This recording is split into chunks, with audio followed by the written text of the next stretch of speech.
Hello.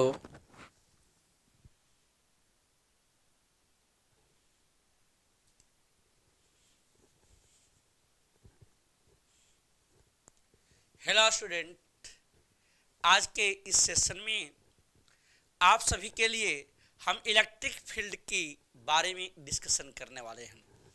तो आइए session की शुरुआत की जाए और इलेक्ट्रिक फील्ड की इंटेंसिटी, साथ ही साथ यूनिट, डायमेंशन एवं इसकी नेचर के बारे में आपको इस लेक्चर में डिस्कस की जाएगी।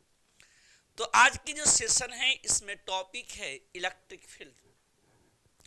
देखिए, इलेक्ट्रिक फील्ड यानी सबसे पहले याद रखेंगे इलेक्ट्रिक फील्ड का प्रभाव बहुत ज़्यादा होता है।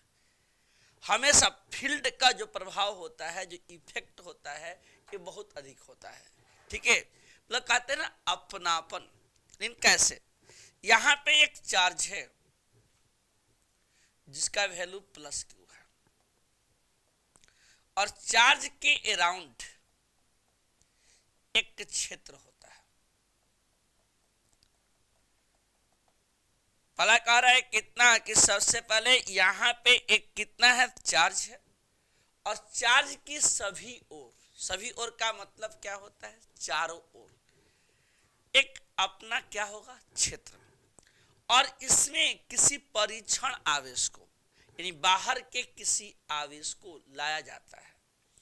जैसे ही किसी परीक्षण आवेश को लाते हैं या किसी आवेश को इसकी ओर लाया जाता है, यानी क्षेत्र की ओर लाते, इसके चारों ओर लाने का प्रयास करते हैं, तो इसके बीच में आकर्षण या प्रतिकर्षण का अनुभव होता है। ये यहां से जैसे ही इसके तरफ आता है तो इसके अराउंड तो होगा, लेकिन सबसे पहला बात यहाँ पे जैसे नजदीक लाएंगे तो ये एक बल का अनुभव करेगा, चाहे वो आकर्षण हो या प्रतिकर्षण। लेकिन अब कंडीशन है यहाँ पे, ये कौन सा आवेश होता है? तो ये आवेश होता है परीक्षण आवेश। इसको बोलते हैं टेस्ट चार्ज। जब किसी भी आवेश को किसी आवेशित वस्तु के चारों ओर लाया जाता है तो वैसी स्थिति में इसके इसके बीच में एक बल का अनुभव होता है। बल यानी कि फोर्स लगता है। जो ये फोर्स लगता है इसके ही क्षेत्र को विद्युत क्षेत्र कहते हैं। फिर से रिपीट कर रहे हैं, किसी बिंदु आवेश या आवेश समुदाय के चारों ओर का वह क्षेत्र, चारों ओर का वह क्षेत्र जिसके निकट किसी अन्य वस्तु को यानी जिसमें किसी अन्य आवेश को लाने पर आकर्षण या प्रतिकर्षण। ठीक है, जनरली इसमें होता है प्रतिकर्षण। यहाँ प्रतिकर्षण क्यों होता है? क्योंकि इसमें हमने चार्ज लिया है, कौन सा? Positive charge. तो जिसका अनुभव करता है उस क्षेत्र को ही क्या कहते हैं? विद्युत क्षेत्र। ठीक है, और ये फील्ड जनरेट जो करेगा, अब इसमें क्या क्या होगा इस बात को समझेंगे। कह रहा है the field is the reason around the charge particle which in the order of the particle experience a force attractive या रिपल्सिव। ठीक है, अब इसी बात को आगे की तरफ बढ़ाते हैं। तो इसी की कहानियां क्या है? स्पेस टू स्पेस अगर बात किया जाए, टर्म टू टर्म बात करें, तो सबसे पहले किसी आवेश के चारों ओर का वह क्षेत्र जिसके निकट किसी अन्य आवेश को, यानी कहने का अर्थ क्या है?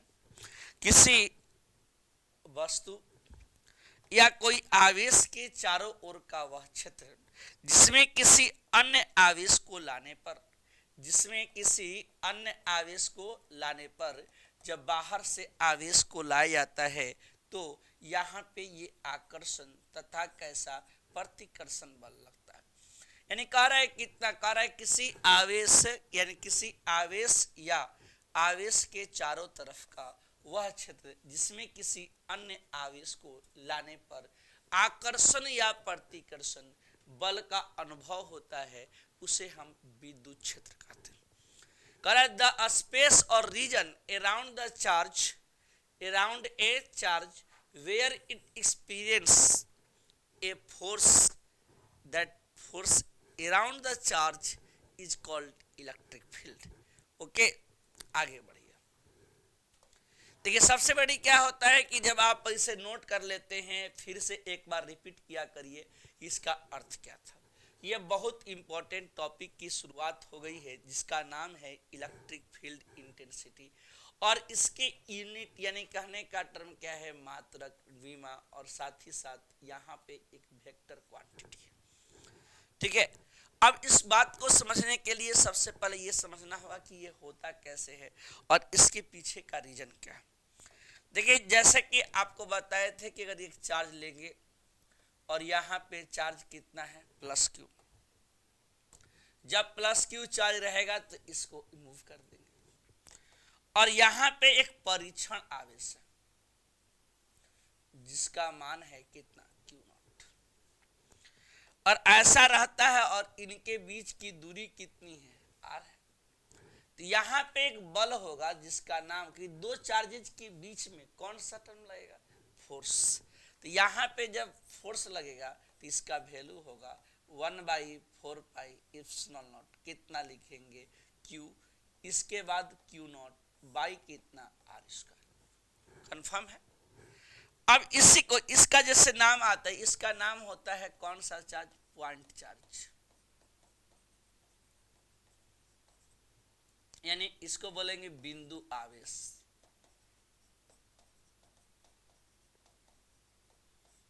राइट, तो इसके बीच की बात तो कर दिए, लेकिन अब शर्त देखिए, यहां से इधर, तो यहां पे अगर ऐसा टर्म है तो इसका वैल्यू कितना होगा, +1। जैसे ही +1 रहेगा इसको बोलेंगे यूनिट पॉजिटिव चार्ज। कौन सा चार्ज, यह है कि अलग अलग चार्ज के नाम आ रहे हैं। हाँ, +1 का नाम होता है यूनिट पॉजिटिव चार्ज, एकांक धन आवेश, इसका नाम लिखेंगे एकांक धन आवेश, लिख दी। यानी इसका नाम कितना लिखेंगे, यूनिट पॉजिटिव चार्ज, यानी +1। जैसे ही यहाँ पे टर्म लिखेंगे कि सबसे पहले इसका वैल्यू कितना हुआ, तो यहाँ पे टर्म लिखेंगे +1। तब अब ये फील्ड जनरेट तो किया, यहाँ पे इसका टर्म कितना हो गया, E, और इसके बीच में इलेक्ट्रिक फील्ड हुआ।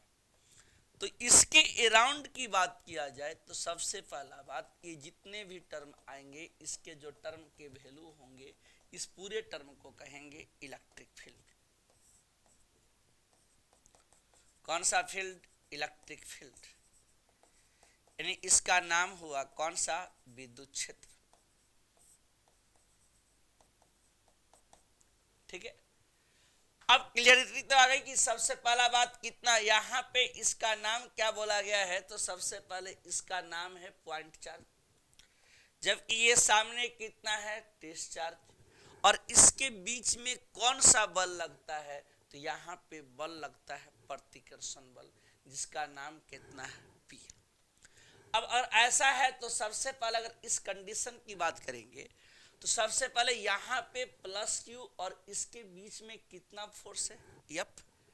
लेकिन जब ये +Q और +1 होता है, इसका मतलब ये आ जाएगा E बराबर कितना, F/Q। हो गया। अब यहाँ इसका टर्म तो आ गया कि E बराबर F/Q है। अब आप भी जानते हैं कि E का वैल्यू है, IF का वैल्यू यहाँ दिया है 1/4πε0 Q into Q not by कितना, R स्क्वायर, यहाँ कितना, Q नॉट। तो E बराबर कितना लिखेंगे, इसका वैल्यू E बराबर कितना आ जाएगा, तो सीधा सा बात आएगा 1/4πε0, इसका टर्म लिखेंगे Q बाई कितना है, R स्क्वायर। यानी कह रहा है चार्ज और चार्ज के बीच में कितने फोर्स लग रहे हैं, तो सबसे पहले यानी यहाँ पे चार्ज है, यहाँ पे चार्ज है, दोनों के बीच फोर्स कितना लग रहा है, F। लेकिन जब ऐसा होता है कि चार्ज और +1 रहता है तो यहाँ पे क्या आता है, इलेक्ट्रिक फील्ड, और इस कंडीशन में कितना होता है, E बराबर एफ बाई क्यू। अब इसकी डिफिनेशन सुन लीजिए। देखिए ऑर्डिनरी से हमने लिखा है और इसका नाम बताए थे आपको टेस्ट चार्ज, यानी परीक्षण आवेश, लिख दी। अब कह रहा है क्या, अगर डिफिनेशन की बात किया जाए तो विद्युत क्षेत्र में बिंदु आवेश के द्वारा परीक्षण आवेश पर लगने वाला बल तथा परीक्षण आवेश के अनुपात के बराबर होगा। कौन सा, इलेक्ट्रिक फील्ड। कैसे, क्लैरिटी से है तो आइए यहां पे देख लीजिए। विद्युत क्षेत्र की तीव्रता एक सदिश राशि है जो विद्युत क्षेत्र में बिंदु आवेश के द्वारा परीक्षण आवेश पर लगने वाले बल तथा परीक्षण आवेश के अनुपात के बराबर होता है। इसे ई वेक्टर द्वारा व्यक्त किया जाता है। इसे कौन वेक्टर से व्यक्त करेंगे, ई वेक्टर द्वारा व्यक्त किया जाता है। फिर से रिपीट कर रहे हैं, विद्युत क्षेत्र की तीव्रता एक सदिश राशि है जो विद्युत क्षेत्र में बिंदु आवेश के द्वारा परीक्षण आवेश पर लगने वाले बल तथा परीक्षण आवेश के अनुपात के बराबर होता है। इसका अर्थ क्या है, कह रहा है कि electric field intensity is a vector quantity which is defined as force experience per unit discharge in electric field और it is denoted by E vector. और ई बराबर कितनी फॉर्मूला होगी, तो सीधा सा बात आएगा एफ बाई क्यू। ई बराबर लिखेंगे एफ बाई क्यू, यानी सीधा सा टर्म हुआ, एफ एक फोर्स है और क्यू क्या है, चार्ज है। ठीक है, अब आगे बढ़िए। यहां बताना है S I unit of electric field, यानी विद्युत क्षेत्र का एस आई मात्रक। विद्युत क्षेत्र की एस आई मात्रक कितनी होगी, तो ई बराबर लिखा जाएगा यहां पे एफ बाई क्यू। अब फोर्स का यूनिट होता है न्यूटन और चार्ज का होगा कूलम। ये बन गया एनसी माइनस 1। अब बताइए डायमेंशन, ई बराबर एफ बाई कितना है, क्यू। अब एफ का मान कितना आएगा, एम एल टी पर पावर -2। चार्ज का मान कितना होगा, 80। यहां चलिए, इसका वैल्यू कितना आ जाएगा, एम एल टी पर पावर -3 ए पे पावर -1। ये हुआ टर्म किसका, एस आई यूनिट और मात्रक। हिंदी में लिख देते हैं इसी बात को। विद्युत क्षेत्र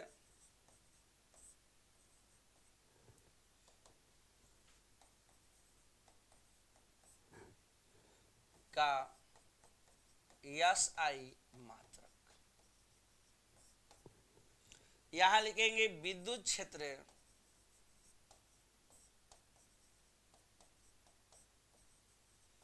की बीमा। बहुत इंपॉर्टेंट टॉपिक है ये। जैसे अगर आपने फोर्स को स्टडी किया था वैसे ही इलेक्ट्रिक फील्ड के टर्म को भी डिस्कस करना होगा। ठीक है, नेक्स्ट आइए। यहां कुछ कंडीशन है आपके लिए, कह रहे हैं अब कंडीशन का बात क्या है, अगर ऐसा कंडीशन क्या आ गया, पॉइंट्स क्या है। ये बहुत इंपॉर्टेंट टर्म है। क्यों ऐसा कह रहे हैं कि इंपॉर्टेंट है, कि सबसे पहले अगर बात करें तो या अभी से पहले फोर्स में कोई भी चार्ज का स्पेसिफिक टर्म नहीं था।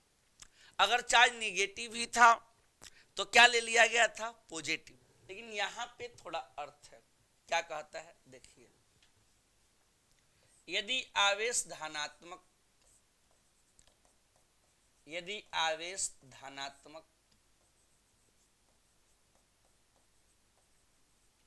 हो तो क्षेत्र की दिशा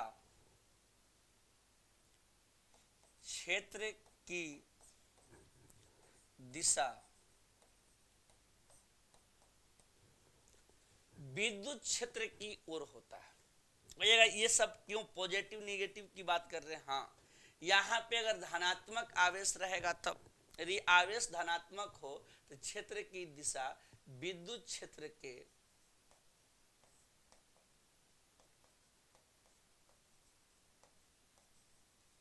दिशा की ओर होता है।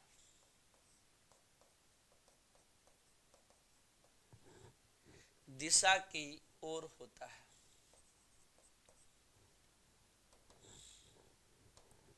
लिख दिया।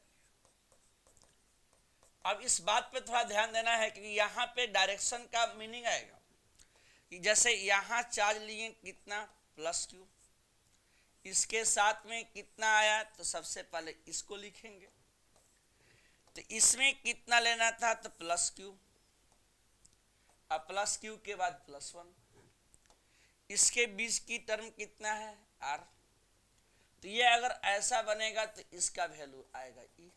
यही बात हो रहा था। अगर यहाँ पे चार्ज पॉजिटिव लिए हैं, जब चार्ज पॉजिटिव लेंगे तो इसका डायरेक्शन किसकी ओर होगा? इलेक्ट्रिक फील्ड की ओर, और इलेक्ट्रिक फील्ड की ओर होगा तो ई बराबर फॉर्मूला आएगा 1/4 एप्सिलॉन क्यू बाई कितना आर स्क्वायर।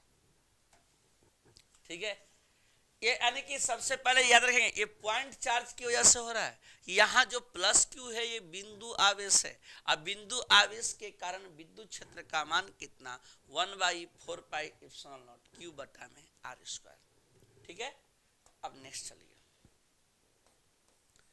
अब यहाँ पे सेकेंड पॉइंट में है, यदि आवेश ऋणात्मक हो, यदि आवेश ऋणात्मक हो, यदि आवेश ऋणात्मक हो तब विद्युत क्षेत्र की दिशा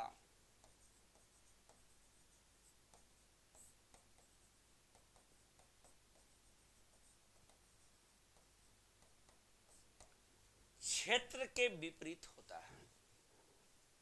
क्षेत्र के विपरीत होता है। बोल दी कर, यदि आवेश ऋणात्मक प्रकृति का रहेगा तो क्षेत्र के कैसा? विपरीत। अब ऋणात्मक के टर्म में अगर बात किया जाए तो सबसे पहले यहां पे चार्ज लिए निगेटिव, और इसके साथ यहां फील्ड जनरेट करेंगे जिसका वैल्यू लिखेंगे प्लस। लेकिन अब टर्म मिलाइए, कह रहा है कि सबसे पहले यदि निगेटिव रहेगा, कैसा निगेटिव, तो इसका डायरेक्शन किधर होगा? उल्टा, यानी इसके डायरेक्शन की तरफ नहीं होगा बल्कि इससे किधर चलेगा? उल्टा, और इसका वैल्यू बन जाएगा ई। ठीक है, लेकिन इलेक्ट्रिक फील्ड की जो फॉर्मूला होगी इसमें कोई चेंजिंग नहीं होगा, इसके परिमाण में कोई परिवर्तन नहीं रहेगा। इस बात को हम सबसे पहला बात याद रखेंगे, इंपॉर्टेंट कड़ी है। बहुत बच्चे क्या करते हैं कि निगेटिव चार्ज रहने पे यहाँ निगेटिव ले लेते हैं, लेकिन ऐसा नहीं है। ये बात क्या होता है, मैग्नीट्यूड सेम होगा बट डायरेक्शन कैसा? उल्टा।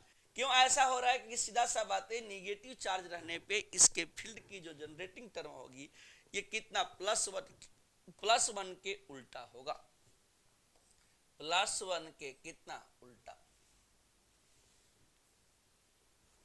क्लियर है? हाँ, इस बात को ख्याल रखिएगा, यहाँ पे निगेटिव नहीं होगा, ऑलवेज कैसा? B positive. हाँ, डायरेक्शन कैसा होगा? उल्टा होगा, किसके? +1 के।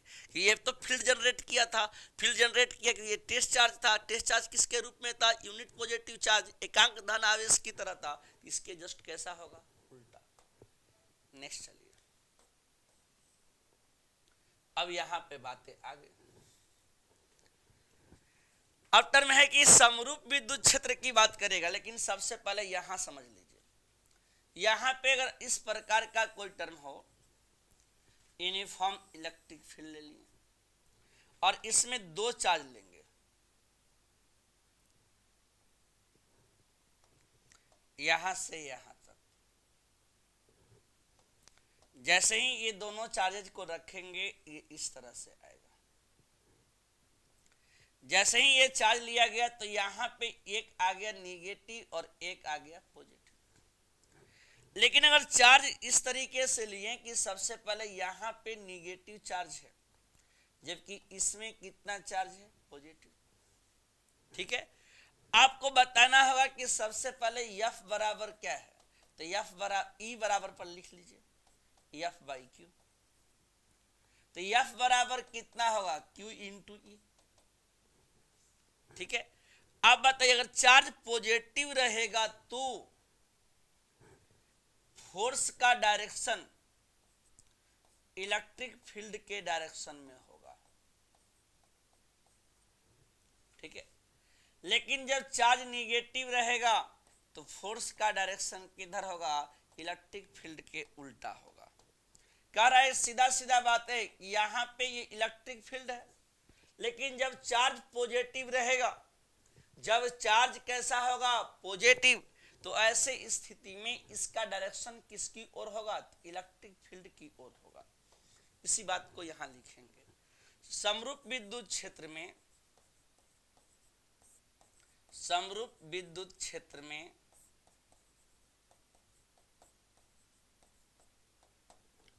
धन आवेश के कारण, आवेश के कारण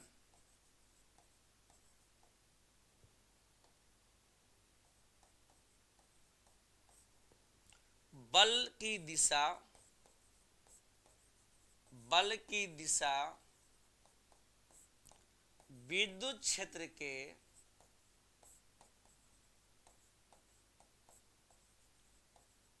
दिशा की ओर होता है, दिशा की ओर होता है। कंफर्म है। लेकिन अगर ऋणात्मक चार्ज रहेगा, मतलब निगेटिव रहेगा, तो क्या होगा, यदि आवेश ऋणात्मक हो, यदि आवेश ऋणात्मक हो तो बल की दिशा, बल की दिशा विद्युत क्षेत्र के दिशा के, विद्युत क्षेत्र के दिशा के विपरीत होता है।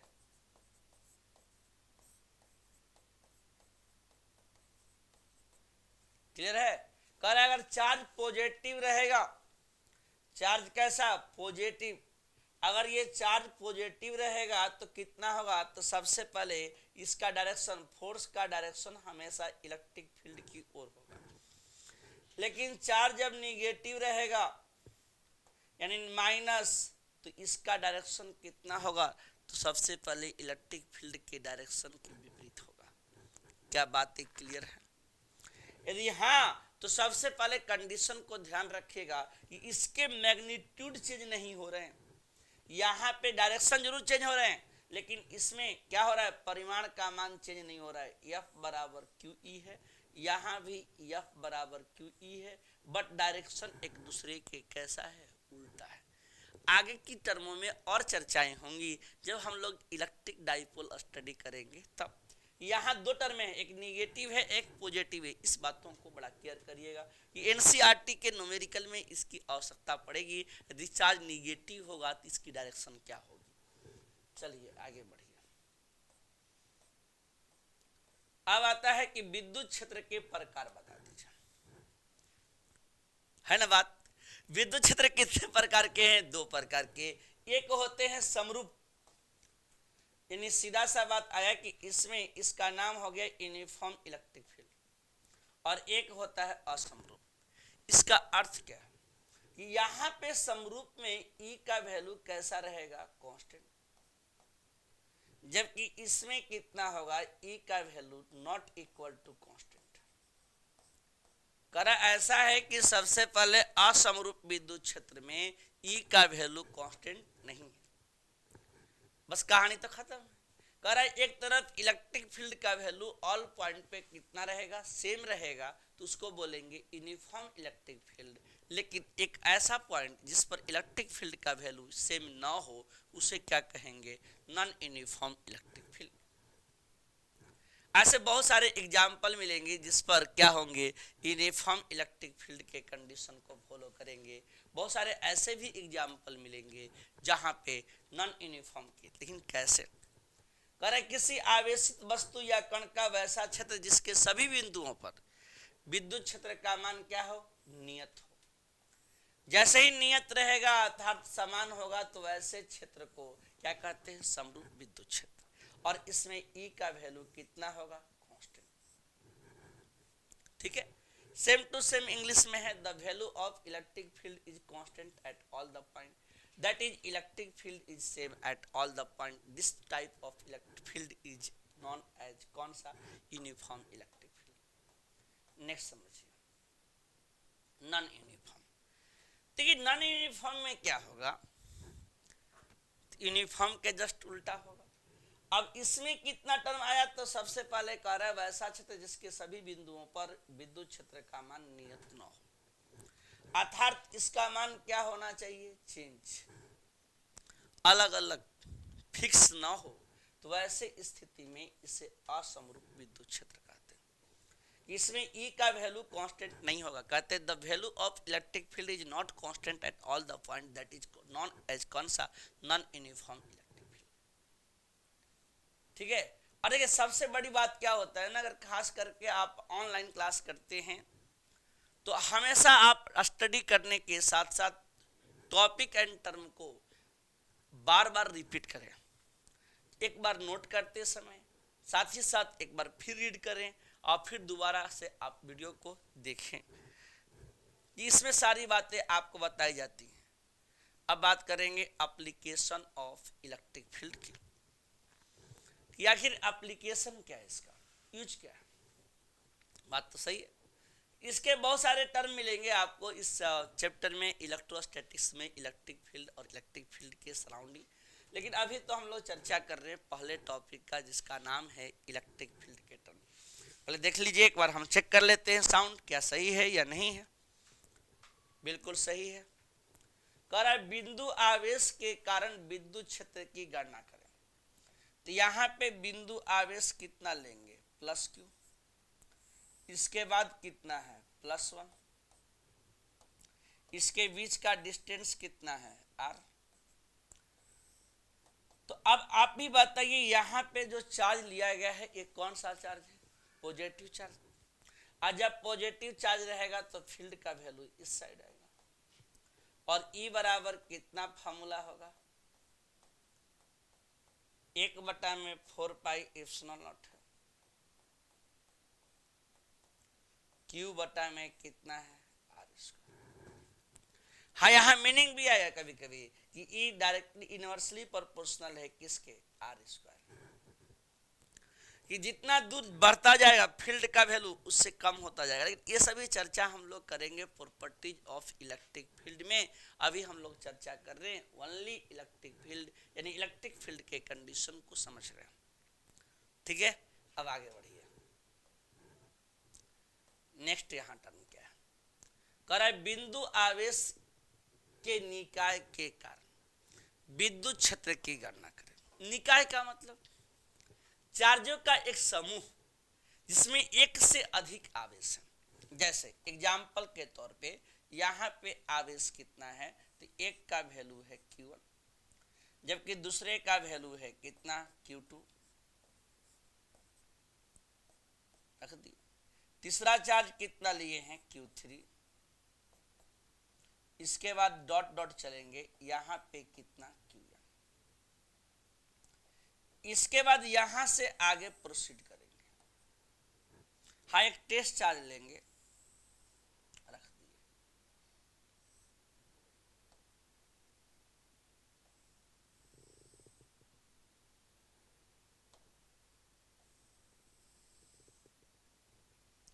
अब जैसे ही ये चार्ज को रखेंगे तो इसका वैल्यू यहां आएगा और यहां से n चलेगा,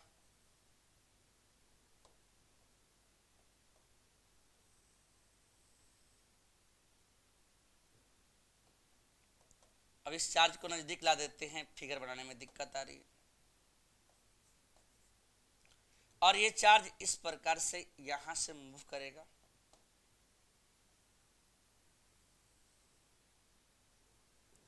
और सबकी पोजीशन का वैल्यू R1, यहां R2, R3, साथ साथ डॉट डॉट रहेगा तो Rn होगा। अब बताइए इस पॉइंट पे कौन सा चार्ज लेंगे? +1, यूनिट पॉजिटिव चार्ज, राइट। तो अब यहां से स्टार्ट की इसके नेमिंग लिखेंगे। पहला का नाम E1, दूसरा का नाम E2, तीसरा का नाम E3, डॉट डॉट आएगा कितना? En। और ये कितना है? आवेश। कहने का अर्थ क्या है कि ये सबसे पहले सिस्टम ऑफ पॉइंट चार्ज है। ये सभी टर्म क्या है? System of point charge, system of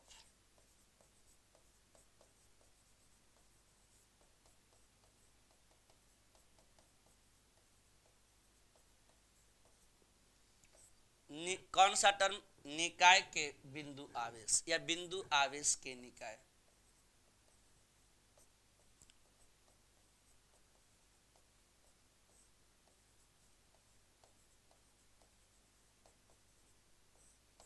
बोल दिए।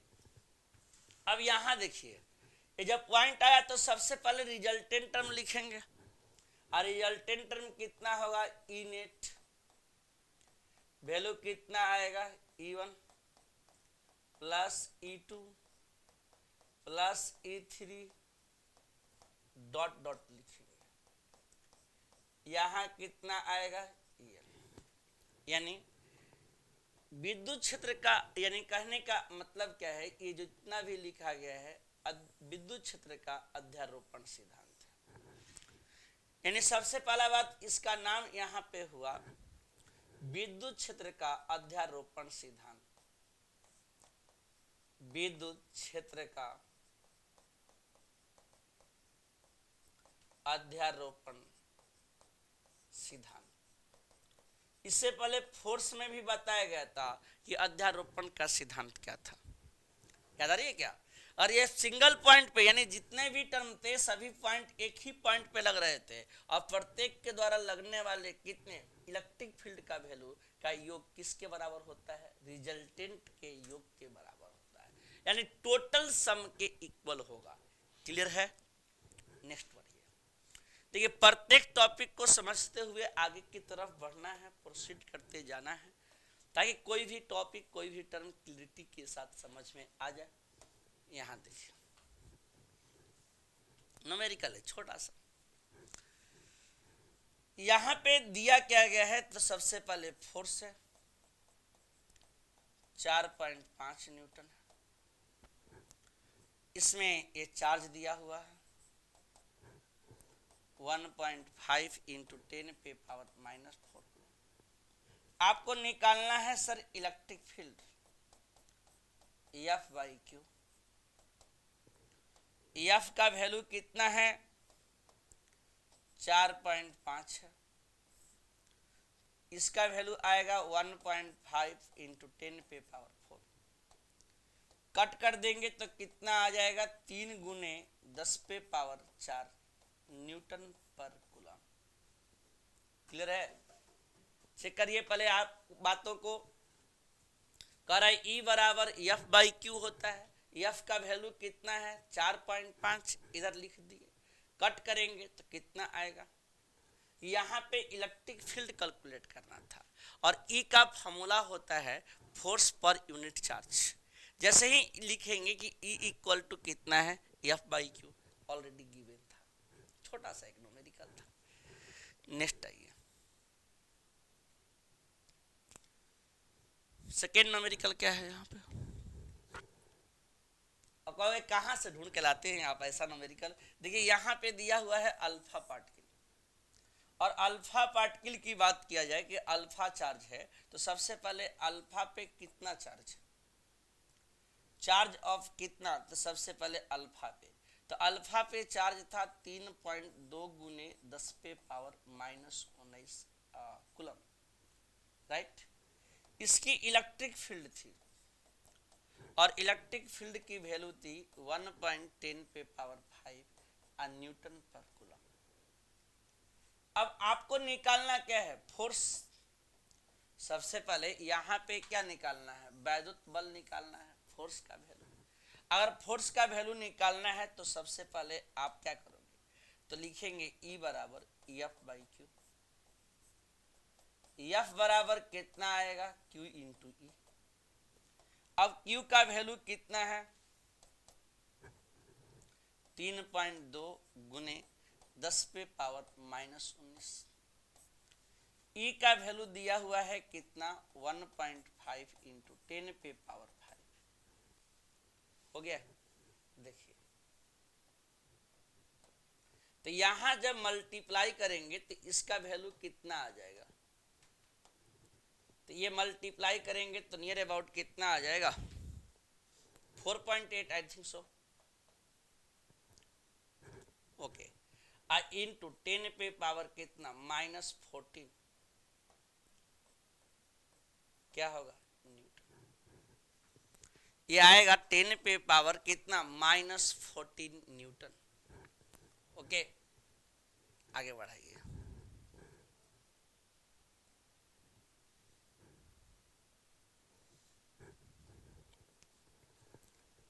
प्रत्येक क्वेश्चन को सोल्व करते हुए आगे की तरफ प्रोसीड करते जाना है।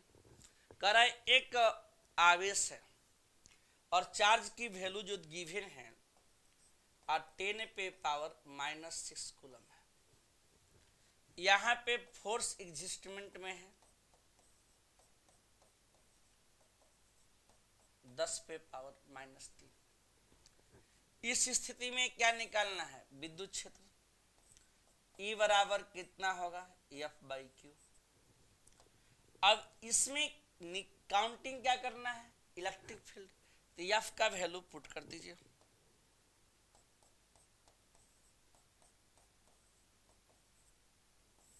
और चार्ज की वैल्यू 10 पे पावर -6, 1.6 इंटू 10 पे पावर -9, -9 होगा नहीं, -3 + 6 होगा, यानी 1.6 इंटू 10 पे पावर 3 न्यूटन पर कूलम। सेट करिए शुरू से। यहां चार्ज दिया गया है लेकिन साथ में ये फोर्स है, इसमें इलेक्ट्रिक फील्ड निकालना है। फोर्स पर यूनिट चार्ज होता है, फोर्स का वैल्यू हमने लिख दिया, चार्ज का वैल्यू लिख दिया। जब इसको ऊपर लेकर गए कितना आया, 10 पे पावर 3 न्यूटन पर कूलम 1.6 में। ठीक है, नेक्स्ट।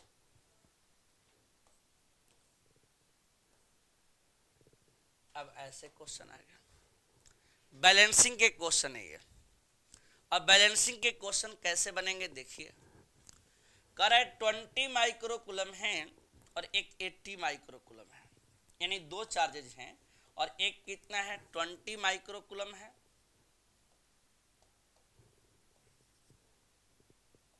चल ही नहीं रहा, अच्छा 20 माइक्रो कूलम और इसके बाद है कितना, 80 माइक्रो कूलम। दोनों चार्जेज को प्लेस कर दिया, क्या हो गया भाई,